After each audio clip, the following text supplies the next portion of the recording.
नमस्कार मित्रांनो, आमच्या चॅनलवर नवीन असाल तर चॅनलला नक्की सबस्क्राईब करा. म्हणजे तुम्हाला मालिकेचे नवनवीन एपिसोड सर्वात अगोदर पाहायला मिळतील. तर अप्पी आमची कलेक्टर या मालिकेमध्ये काय घडलं? मनीच्या हातून चाबी पडते, तर मोना बापू कदम बघत असतात. तर मनी ती चाबी उचलते आणि बोलते, माझ्या पेटीची चाबी आहे. असं बोलून मनी तिथून निघून जाते. तर मोना तिच्या मागे निघून जाते. त्यानंतर अमोल रूममध्ये चित्र काढत असते. तर रूममध्ये मनी मावशी येत असते. तर ते अमोलला आवडत नाही. अमोल मनी मावशीला बोलतो, मी रूममध्ये चित्र काढत असतो की तुम्ही रूममध्ये यायचं नाही. तर भूयाजी बोलते, हो बाळा. त्यामुळे मनी मावशीचा प्लॅन तिथेच फेल होतो.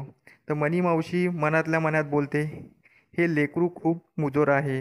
हे इथे असेल तोपर्यंत मला काहीच करता येणार नाही. तर इकडे हॉलमध्ये सगळे जमले असतात. तर दिप्या कुठेतरी जाऊया फिरायला असा विषय काढतो. तर सर्व विचार करतात कुठेतरी दर्शनाला जाऊया. तेवढ्यात तिथे मनी येते आणि बोलते, आपल्या कुलदेवताच्या दर्शनाला गेल्याने आपले कुलदैवत आपल्यावर प्रसन्न होतात. आपले सगळे चांगले होतं. हे सर्वांना पटवून देते. मग मग कदम आणि बापूंना भुयाजीचं पटतं. म्हणून सर्व कुलदैवताला जायचं ठरवतात. मग तिथे अर्जुन येतो. अर्जुन सर्वांना अमोलच्या फ्रेमचे चित्र दाखवतो आणि फ्रेम मी बनवून आणले अमोलच्या सर्व चित्राची. तर सर्व बघून सर्व खुश होतात. अमोल पण खूप खुश होतो. मग तिथे ती फ्रेम अप्पी बघते. अप्पीला पण ती खूप आवडते. त्यानंतर ती फ्रेम घेऊन अमोल आतमध्ये जातो. त्यानंतर सर्व अप्पी अर्जुन पण आतमध्ये जातात. रात्री अप्पी अर्जुन आणि अमोल रूममध्ये असतात. तेव्हा अमोल फ्रेमबद्दल दोघांशी बोलतो आणि बोलतो, आपण या फ्रेमप्रमाणे सर्व एकत्र राहूया. तर अर्जुन अप्पीकडे हसून बोलतो, अमोल बाळा, तुझ्या माला मी आता कधीच सोडणार नाही आणि कधीच सोडून जाणार नाही, असं अमोलला बोलतो. तर अप्पी अर्जुनला बोलते, तू असं काही बोलत जाऊ नको. अमोलला सर्व कळतं. आता अर्जुन बोलतो, मी मजा करताय आणि सर्व मजा करत मस्त झोपतात. त्यानंतर दुसऱ्या दिवशी सकाळी सगळे तयार करून कुलदैवताचा जायला निघतात. तर मोना तिथे येते मस्त तयारी करून. तर मोनाकडे बघून अमोल मोनाची मस्करी करतो. त्यानंतर कदम बोलतात, तुम्ही सर्व जा, मी नाही येणार कारण की मला बरं वाटत नाही आहे आणि एवढा पावसात अजून आलो मी तर माझी तब्येत खराब झाली तर तुम्हाला त्रास होईल. तर मनीला हे ऐकून खूप राग येतो.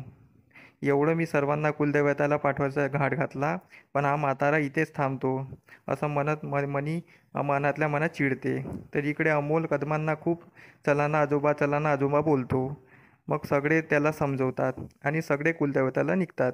त्यानंतर इकडे मनी अप्पीच्या रूममध्ये जात असते. तिथे तेव्हा कदम येताना दिसतात. कदमांना पाहून मनी किचनमध्ये पडते. मग कदम तिला आवाज देतात आणि कापड मागतात. अप्पीची नेमप्लेट पुसायची आहे.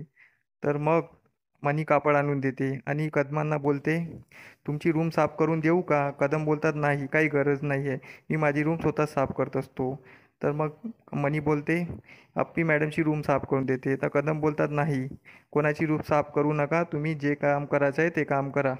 आणि कदम निघून जातात. इकडे सर्व कुलदैवताला पोचले असतात. सर्व मजा करतात. मग अप्पी अर्जुन अमोलला, मागे तू पोटात असताना कशी दरड कोसळली होती, कशी तुझी माँ फसली होती, कसं तुझ्या माँने तू स्वतःला वाचवलं आणि कसं मी तिला तिला शोधत शोधत इथे आलो होतो, सर्व गोष्टी सांगतो. तर अमोलला ते खूप भारी वाटतं. त्यानंतर इकडे घरी आर्या चाय पीत असते. तेवढ्यात तिथे रुपाली येते आणि बोलते की, आर्या, तू नाश्ता करत असताना मी आली. बरं झालं, आपण सोबत नाश्ता करूया. तर आर्या बोलतात, तुम्ही जर अर्जुन आणि अप्पीबद्दल बोलायला आल्या असाल तर तुम्ही आत्ताच्या आत्ता निघा. तर रुपाली आर्याला समजवते, पण आर्या काही ऐकत नाही.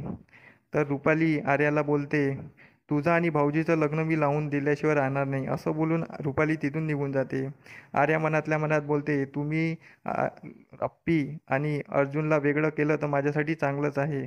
आणि इथेच आजचा भाग संपतो. धन्यवाद.